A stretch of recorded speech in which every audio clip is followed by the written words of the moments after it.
All right. So we're going to watch some of this interview that Tucker Carlson did with Bryan Johnson. Bryan Johnson's the CEO of, geez, I think he's close to a billionaire. I mean, what is that? When you're close to a billionaire, what are you supposed to be called? Close to a billionaire? His whole goal is, so he was the CEO of Kernel, a company creating devices that monitor and record brain activity. I think he started Venmo, I want to say. Yeah, sold his company Braintree Venmo to PayPal for $800 million. So close to a billionaire. He's got this protocol. It's called the Project Blueprint, where he's trying to stop aging or reverse aging, just figure out the aging process. And it's a very, it's a very interesting thing to spend your money on. And if you're close to a billionaire, it kind of makes sense why you would choose something like this instead of like other shit that almost billionaires do, which is like not really noteworthy, just kind of like spending or, trying to make more money and seclude themselves even more from regular people. Anyways, Bryan Johnson, I actually ran into him on a hike out in LA, which is pretty interesting. I was going up the mountain to celebrate the life of one of my closest friends out here in Los Angeles, who's a great personal trainer who had died of cancer. And me and all his friends and, exes were climbing the mountain to his favorite spot and in like remembrance of his life. And Bryan Johnson has these like get-ups, these hiking events where he tells people, hey, he drops it like, drops some information on his Instagram. He's like, hey, I'm going to be at this location at like, I don't know, this time. And people meet up, they do smoothies, they do like all these healthy foods, and they hike. And it's like a networking thing for people interested in living forever. Well, and just in health. But I passed him, and it was a funny moment because he's coming down, I'm going up, and I'm like, and I just see him. He's like, he's got straight ass posture all the time. I was like, hey, Bryan. He goes, hey. And then I just keep going on the mountain. He keeps going down. But I've never been around a cult, but that's the vibe I got. And he can't control that. But like people around him, they had that culty vibe. Like, hey, we're here. We're a part of something unique, special. Yeah. So anyways, that was a fun encounter. But anyways, this is the interview. We're going to watch it. And I think there's a lot of things that he said that's very interesting. And we'll just talk about it. So here we go. So I said when you asked, like, would I be willing to follow the instructions of the algorithm? And I blurted out without thinking about it, no. Yeah. And then I admitted, in the interest of honesty, that I don't really have any reasons for saying no other than my animal sense tells me, no, that's slavery. You can't live like that. You'd rather be dead, which is how I feel. That was my instinct speaking, which I regard as a kind of co-equal with my rational sense, right? Yes. I don't think it's just like some dumb impulse. I Yes. think it's worth paying attention to. Do you feel that way? Do you have instincts? Do you follow them? Do you attach meaning to them? I do. Every time I engage in a thought, I observe the first 4 to 5 thoughts my brain has as incorrect. Interesting. They're usually almost always wrong. And it's like there's a bias attached to this one. This one's coming out from a preconceived notion. This one has like some self-interest. And so I'm constantly trying to be aware of what's wrecking my ability to see things clearly at all points of time. And so, I learned this. I was chronically depressed for a decade. A decade? A decade. The decade that you were succeeding in business? Yeah. That's right. I was building a startup. I had 3 little babies. I was trying to leave my religion. I was in a challenging relationship. So it just all packed into a tight, yeah. And that's when I was overeating every night to try to soothe my own. What were you eating, by the way? Well, we always had some sweets in the house. My partner had a sweet tooth. And so it was always, brownies or cookies or leftover cake so it was always like, just one bite, and then led to a second bite. And then tomorrow we'll work out really hard and work off all the calories. Did that work? It didn't. I failed every single night. And the only thing that gave me liberation is one night I was just desperate. I mean, I was so miserable. I hated myself. I felt so ashamed that I couldn't stop this terrible behavior. I said, "Evening, Bryan, you're fired. You make my life miserable," because in the morning I would work out. I would eat a really great breakfast. All day I would be disciplined. Great. And then nighttime would come. I would bathe the kids, get them to bed, tell them stories. And then that moment would come, like the brownies, just one bite of the brownies because all the pain. This is like the Mormon version. You know what I mean? You're not like going to the crack house. Oh, that's funny. You have a whole stable of hookers. Yeah. You're eating the brownies. Yeah. And so I basically created a character of myself. And so I would say, all right, when I saw Evening Bryan pull up and he'd give me all these really compelling reasons, like tonight's the last night, like tomorrow morning we'll work out extra hard. And I'd say, I'm sorry, that's not going to happen. So I fired him. So 5 p.m. to 10 p.m., I removed my ability to eat. Just like, no matter what, it doesn't matter what the occasion is, you cannot eat food. And so I started playing with my different characters of Bryan, like Dad Bryan, Work Bryan, Evening Bryan. And I found it really liberating that I'm not the behavior. I'm not that actual practice. And so this is when I started doing Blueprint as well, of like, could I construct an algorithm that actually improved me? Because I spent all day building technology in my company, Braintree Venmo. You would write the code and the technology and improve it. And then you would improve it again and again, version 2, version 3, version 4. So all day, my technology got better. And every day, I got worse. And I couldn't fix my own problems. And it was such a weird juxtaposition where technology is improving radically and I'm getting worse. So it's like this difference. And I thought, this is wild that as a species, we're so focused on the improvement of our technology, and we are this self-destructive species in every regard. Like, what is happening? Well, that's the question. That's the unanswered, the question that remains unanswered. And of course, every religion answers it very neatly and sensibly, I would say, and every religion always has. And it does strike me, if you're looking back into history, that this is the only period post-war, post-World War II, where you've had a society at scale that assumes that there's nothing beyond itself. Mm. And so that raises a lot of questions. But the first is, like, why did every previous generation assume there was a God, but we don't? Like, were they all insane? Or, like, where did that come from? Mm-hmm. If someone believes in God or not, or an afterlife or not, that's great. Like, I personally think everyone come together on this. We already agree on don't die. All of us do. So whether we have a story about what happens in the afterlife, it doesn't really matter. What we do agree upon right now is none of us want to die right now, not in this moment. So let's just build upon what we agree upon in this very second. No, I don't know that we do agree, actually, because there's no meaning without a power beyond ourselves, is there? I mean, there's only this sort of like shallow, silly, or sets meaning that we attach to various things like sex or living longer or feeling good or whatever, but there's no meaning beyond our physical momentary experience, whereas a person who acknowledges a power beyond himself attaches ultimate moral meaning to events, right? So like you have like no God, no meaning, or am I missing something? It's like, what's the point? Yeah. You know what I mean? Yeah. I mean,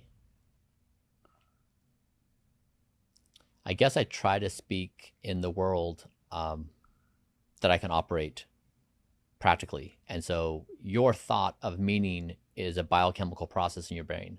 It's a thought you have. It's a biochemical state you experience, whether it's love or whether it's meaning making or whether it's belief in death. You're experiencing this thing as a human. We can engineer this with predictability. We can engineer atoms and molecules and organisms. We can do this in the form of creating drugs today. We do this in the way of creating, various medicines. We do this in creating implants. Like, we're getting increasingly good at doing this. And so much of our reality is going to become increasingly engineered.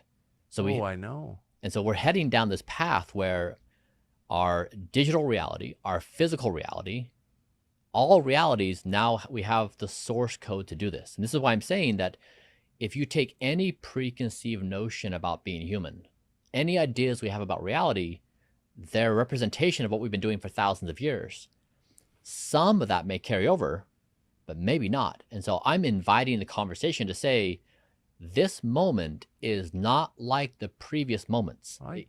Very, very different. But here's the practical, and I just want to restate, I respect what you're saying, and I think you seem really honest and open-minded. So this is in no way a slight. But the core problem, however, is that in a moment of technological change, really revolution, Yes. unimaginable, everything you said sounds right to me, you need a framework by which, or with the help of which, you make important practical decisions. We used to call them moral decisions. Yes. So if there's no acknowledged power beyond people, or only the power that we create through these machines and their giant data centers, then how can we say, if I feel like killing you, Yeah. because it pleases me, Right. how can we oppose that? How can we say that's wrong? We can't actually say that's wrong. We can say it's inconvenient, or it's, detracts from GDP, or it's unhelpful, Yeah. but we can't say it's wrong. Yeah. How could we? Yep. Right? I agree. So we've settled many of these questions today. Like, if you want to kill somebody and you actually do it, there's consequences. But why? It's the way we've resolved the moral and ethical question in our society. On what basis? Agreed. But we've solved it somehow. We haven't solved it. We just, like, the government has said you can't kill people. Right. But by your own description, governments are going away. Clearly they are. I don't even think they really exist now. What are countries? It's meaningless, right? I agree. Of course. So like some dude in a faraway city says, I can't do that. Well, says who? Yeah. So It doesn't have any meaning at all, except to the extent that you can punish me because you feel like it. But there's no way to say it is wrong or right in an absolute sense. There's no way to say anything is wrong or right in an absolute sense. Yeah. Okay. I agree. What you're saying is, what I'm hearing you say is the technological revolution or disruption. And this is one thing I actually really like about Bryan is he will repeat back to Tucker what he thinks Tucker is saying, just to make sure he's got it right, so that he can actually tackle that instead of a straw man. Because a lot of people are disingenuous when they get into a conversation with someone and they just want to be right about everything. And so when that is your modum operandi, or the way you're operating, when you just want to be right, and if somebody brings something at you that you disagree with, you just attack it. Now, if you are concerned with actual conversation and dialogue, philosophical dialogue, which is an exchange of ideas, and we're going to play with these ideas, and I want to understand your idea completely so that I can understand why you see it that way, and then give you an idea to think about that maybe you haven't thought about, which I've been thinking about. To be able to do that, you have to steel man the other person's argument. And steel manning is just making the best representation of the argument that the other person is presenting to you, so that you both agree on what you're talking about. In political debates, you rarely see this. You rarely see this. It's a got you type of conversation, which is not one, educational, and two, it is not edifying to either person, because it's not really a dialogue. But Bryan does this, and no matter who you side with on the views and the perspectives in this conversation, whether it's Tucker or whether it's Bryan is really genuinely trying to have a caring conversation, because obviously he cares about what he's talking about. So I really like that. So let's just get back to it. Opens up the space for these questions to be asked anew, even though we don't even know where it came from in the beginning. No, what I'm saying is we're going to have a lot more questions, practical questions about how to proceed that need to be answered now. Yes. And without any authority above ourselves, on what basis are we going to answer those questions? I see. Okay. This is what I am proposing, is that just like when America was founded, Yes. it was this concept of, hey, the monarchy has been doing its thing for quite some time. Not great. We think we can do this really new, weird thing of democracy and vote people in. We have these two representative bodies, and half the people thought that's insane. Half the body's like, kind of cool, let's try it. So we chose democracy as a form of governance that was supposedly better than the monarch.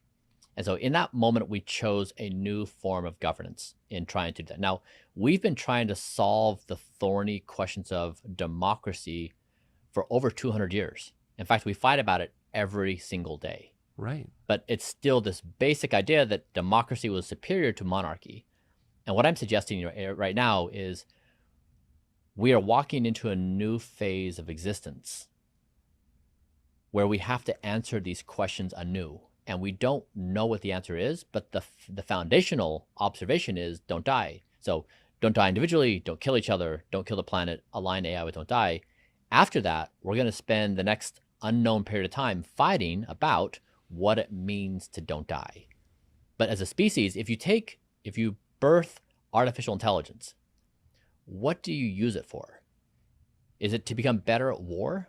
Do you become better at killing? Oh, I couldn't look. I couldn't agree with your conclusions more. I mean, I strongly agree with them. I'm just wondering about the basis upon which you reach them. And so, without God, how can we say, and why would we say, that life is better than death?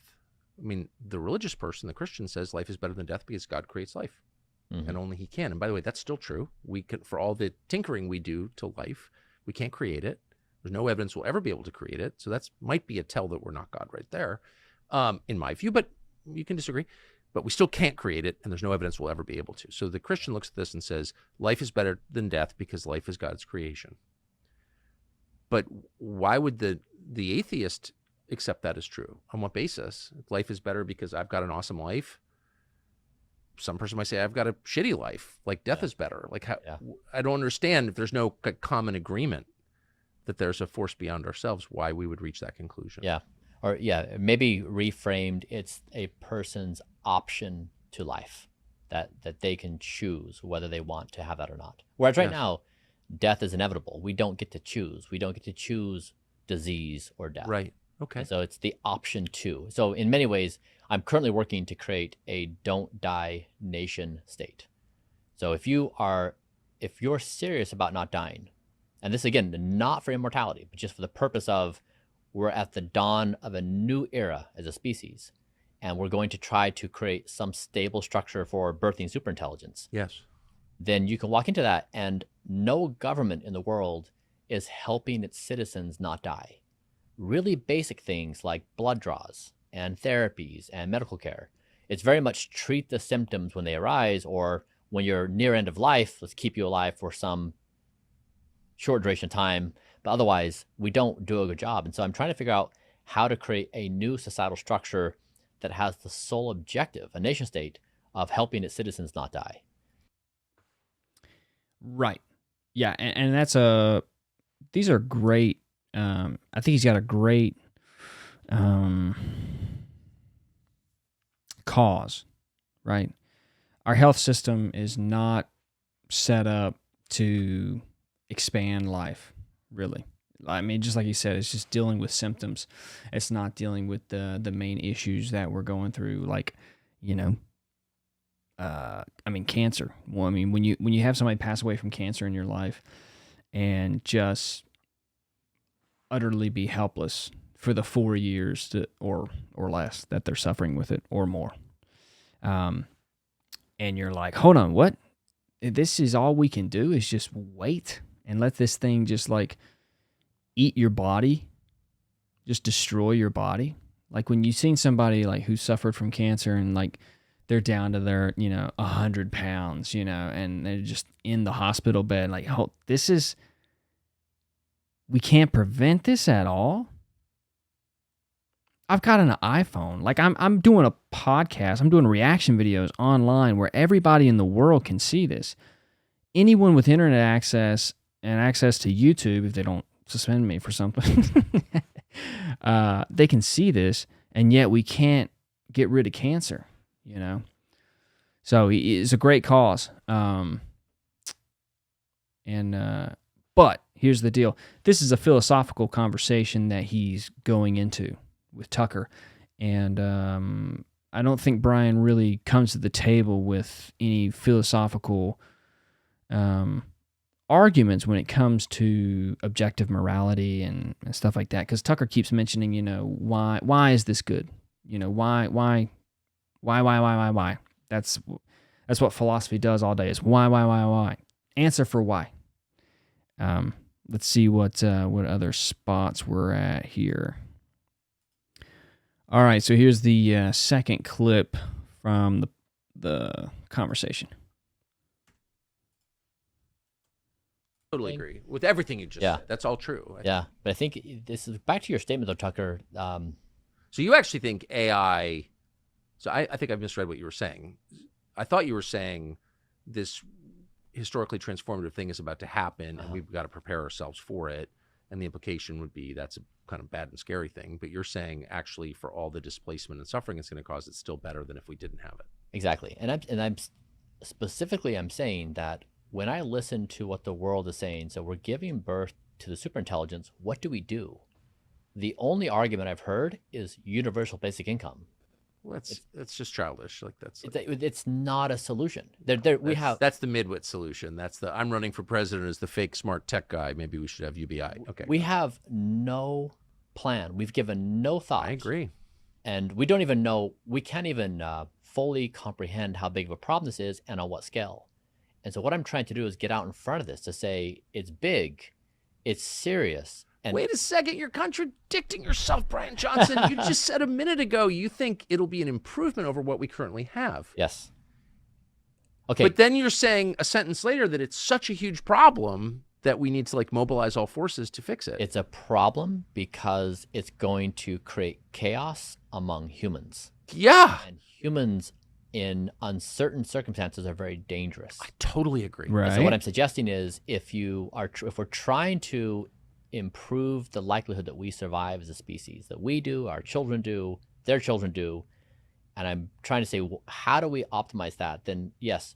But I still just want to go back to like, why not save ourselves? I mean, there's something sort of classically American or Western or overfed, too much money, passive about the society that I live in and all of us live in. We're just like, well, it's going to happen. It's like, why doesn't somebody stop it? Yeah. Why even go through all this drama?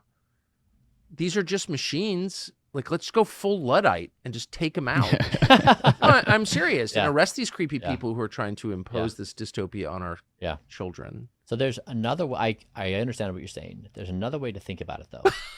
It doesn't include blowing up data centers and arresting these people? I mean, okay, so let's just say, at what point in time have humans known all things? So we walk back through history and say, what did humans know then?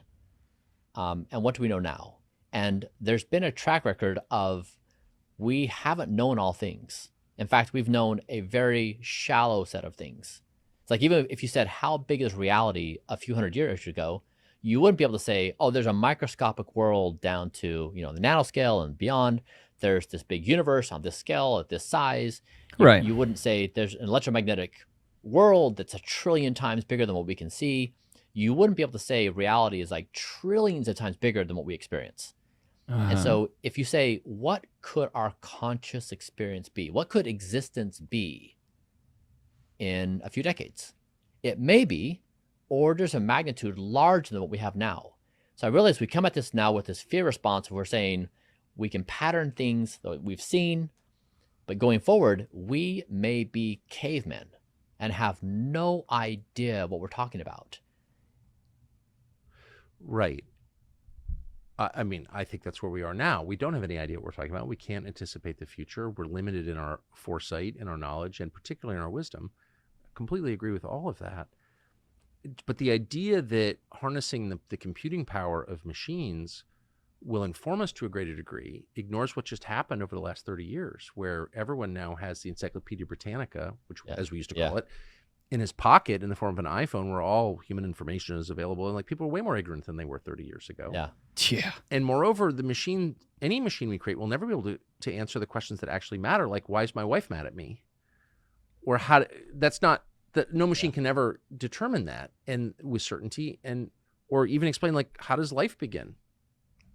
So, right? Well, can AI tell me why my wife is mad at me? Yes. I mean, yeah. Come on. You give it some time, and you're going to get a readout of here's her hormone levels, here's her biochemical state, this is her sleep score, this is her diet, here's her exercise protocol. Tucker, given these variables, here's the best course of action. But that's the mechanistic answer.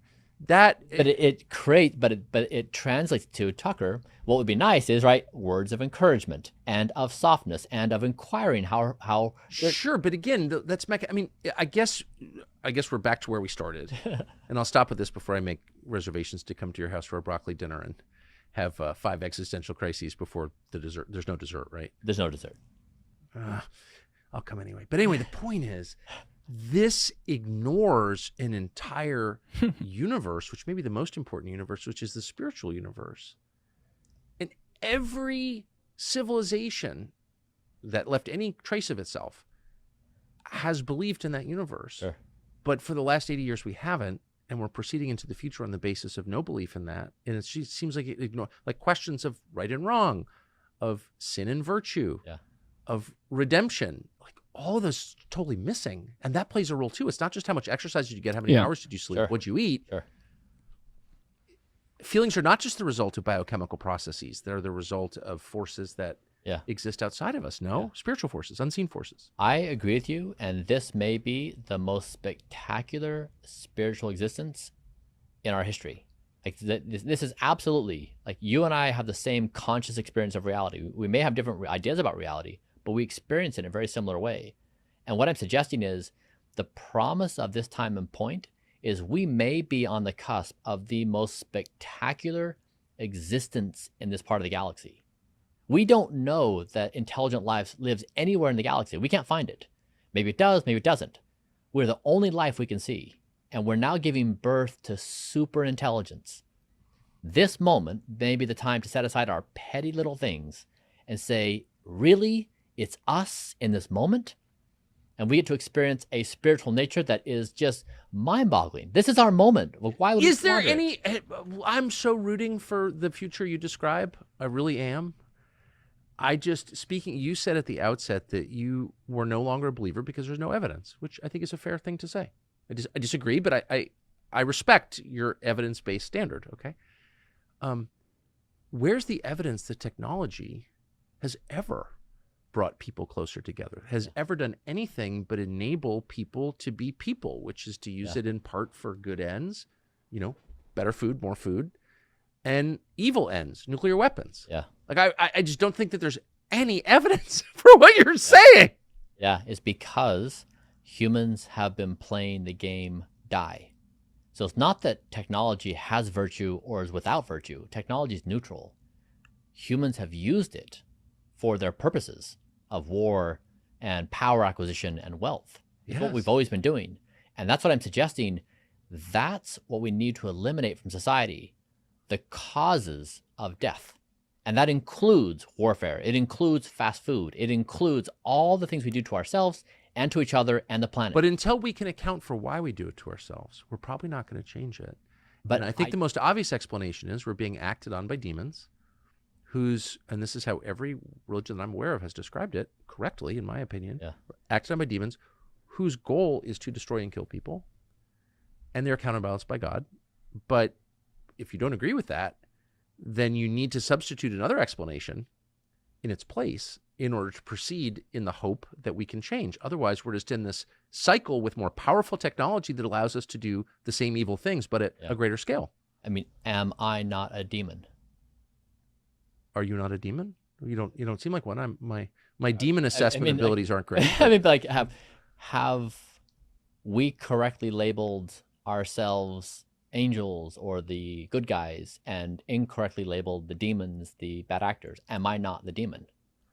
I don't know. I guess what I'm I mean, it's all in the definition. But I guess the core observation remains the same, which is people are subject to forces outside of themselves, which are unseen. Not all of this is the product of sleep cycles or carb intake. Or maybe it is. I don't see any evidence of that because it's remained constant throughout all time that we're aware of. This pattern has never changed, and it's existed in times when people were getting massive amounts of aerobic exercise because they had to walk through the fields all day, when they were eating no carbs, when they were hunter-gatherers, or whatever. It's like it's always been true. So, like, why?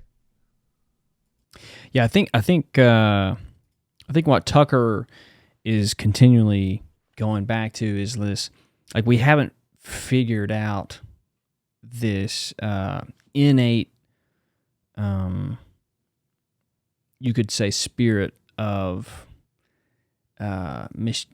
sinfulness, of deception, of wrongdoing, of mistreating, of self-loathing, of self-hatred, hatred of others. All these things that are not conducive to being a good person, to actually living longer. And I think what Tucker is kind of hammering home is, like, AI, even though it is going to, possibly, allow a lot of things to be expedited, advancements in technologies and ways of doing things are going to, be enhanced, but it still won't solve for this quote-unquote sinful nature that we have, this desire to self-destroy, and then also to destroy others. And I think what Bryan is saying is, maybe if we solve for dying, maybe if we can figure out how not to die, we won't be so self-destructive, and we won't be so hateful towards others, because death is no longer on the table. The option of death is no longer on the table, unless you want it to be, but it doesn't have to be. And then when you are no longer in this scarcity mindset or this fear mindset of dying and the unknown thoughts, or the thinking of the unknown of death, won't be such a motivating factor in people's mistreatment of others and themselves. I think that's kind of what both people are expressing in this conversation. And here's the thing. Bryan's argument, we don't know the answer to because we haven't solved for death, right? Tucker's argument, we don't know the answer to because we haven't, in a religious and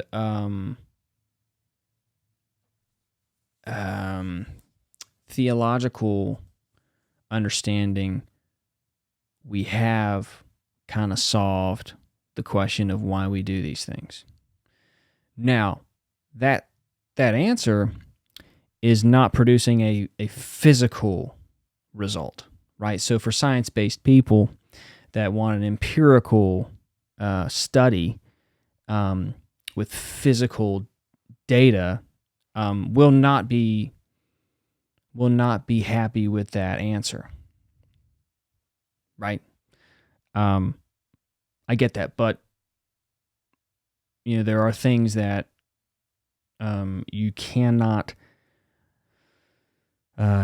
solve for through the empirical study, through the scientific methods, such as numbers. There are no numbers in reality. Have you ever seen the number 2 walking around? No, it's an idea of two, an idea of two things. Numbers are are metaphysical. So, this is a very interesting conversation. I sat and watched this and was just very taken back by Bryan's ability to sit there because he's atheistic. He might say I think he might have said he's an agnostic atheist. Which whatever. I guess you should just go with agnostic. But and I can't remember what he said, so he might not even said that. But I think that's what he is. And most people who are that way are very confrontational. They picked up a lot of that from the new atheists, the Sam Harris, the Dawkins, Hitchens, and whatever his other name was. There's 4 of them. And they came off very aggressive and combative. And a lot of people who picked up their writings and listened to their videos and interviews kind of assumed that same type of approach. So it's great to see him actually not do that and actually be more engaged in dialogue, more interested in the engagement in a healthy dialogue. Tucker as well. Tucker seems to have religious leanings now. I think he might have said when he was younger he didn't have that, but I think now he's a Christian, and so when you have these 2 worldviews kind of come together in a conversation, a lot of times it can be very combative, and this wasn't. It was a lot of not really understanding each other's perspective, but at least it was a healthy conversation. So let's listen to the last bit of this, and then we'll end it. What's your guess? Well, my certainty is that we are being acted on by spiritual forces that we cannot see, that there is a war going on all around us, out of our sight, not perceived by our senses most of the time, between good and evil. Yeah. And that's hardly an original insight. I'm with you. So you're with me. I'm with you. What I heard you say is there's more to reality than we can see. Yes. There's forces which we can't identify, and we should address those. We're on the same page after the same thing. See, that's it. Bryan is very. He's seeking to have a good conversation.